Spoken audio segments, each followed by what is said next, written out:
Today is mainly about these two little fellows. So what are they, I hear you ask? Well, as promised Bruce, these are the two brass Camelbacks that I own. One is an 040 and one is an 060. They're both made by Gem in Japan. So let's get them out and have a look at them.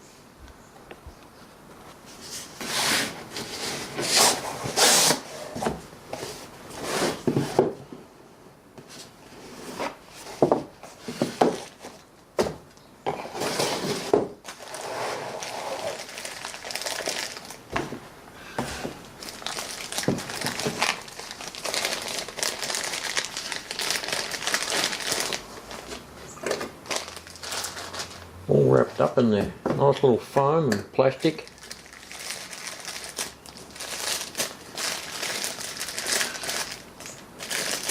Just bear with me here and we'll get this little fellow out.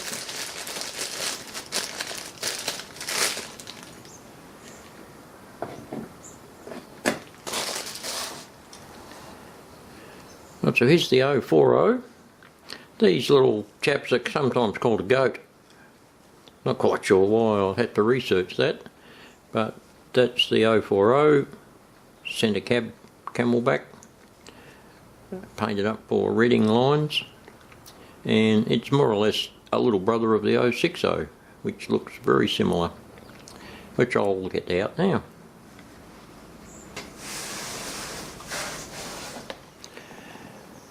Well, there's the 060. It came unpainted when I bought this one brand new. Let me think, it was 1981 I bought it brand new from a shop in Melbourne, Australia that used to specialise in only brass trains, would you believe. It was owned by a millionaire who needed a hobby, so all he did was import and sell brass. Anyway, I bought this in 1981. It cost a little over $100 back then, which was a fair bit of dough. Equate that to a week's wages, and I think it was about 2/3 of a week's wages back then. But I've had it ever since. It runs very smoothly, Japanese brass, and as you can see, it's an 060. It's just a big brother to the other little fella.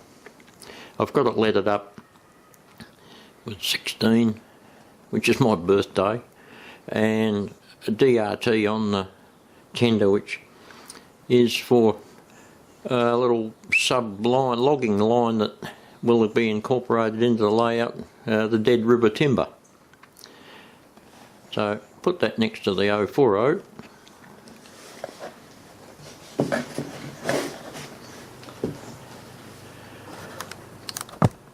There, and zoom in so you can have a look at them both. I should stand that up, excuse me for 1 second. Right, there they are sitting together. They're very well made and hand assembled, of course. Always loved brass trains, as much as I couldn't afford too many over the years, but slowly but surely got a few together. Anyway, enough of that dribble. I'll get the wheels and etc. all cleaned up and won't bore you with all that detail, and get them on the track and see you back here in a little while.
So there you have it, that's the 040.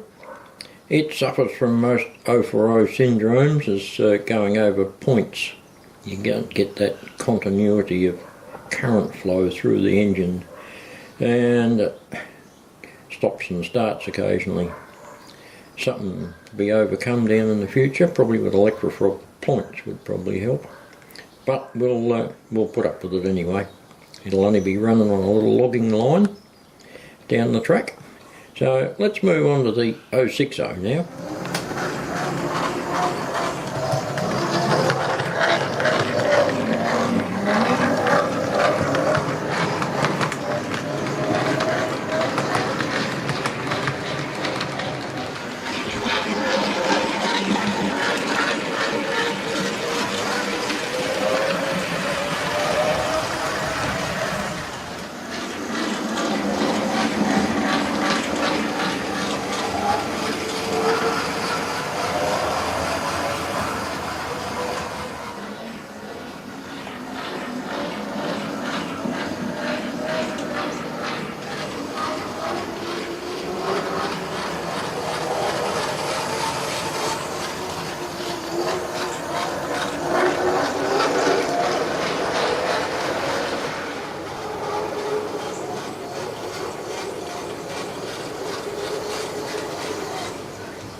Now, something I totally forgot I had was this thing here. Yet another Camelback. It's an 040 Camelback made in Japan, and it was made for a company in Philadelphia, and it's an 040 Camelback, but the scale of it has always perplexed me, in as much as it's just far too big for HO scale.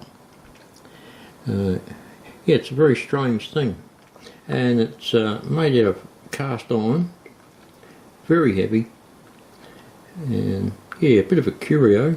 But anyway, we'll get her out and see if she still works. Oh, looks like it wants to go. Might need a little bit of encouragement for a minute. What?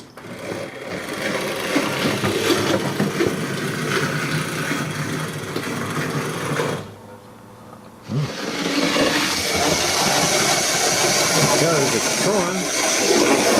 I smell the ozone. I better bring it back before it gets lost in the tunnel.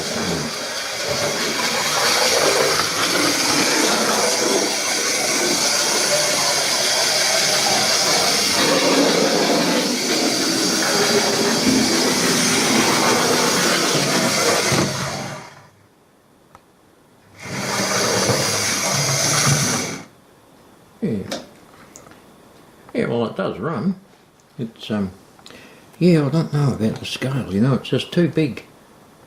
It to me it'd be, I reckon it'd look happy on an SN3 layout. There you go. I reckon it's really S scale. And if it was SN3, it'd run on HO track. That's what I reckon anyway. But there it is. Yep, so there it is in its box anyway. Strange little thing. But there, diamond stacked Martha Hubbard. I like that, the way it's spelt. Made in Japan. Design and production approved by General Hobbies Corporation. Yeah. So it's supposed to be HO, but Yeah, I have my doubts. I would say SN3. There you go.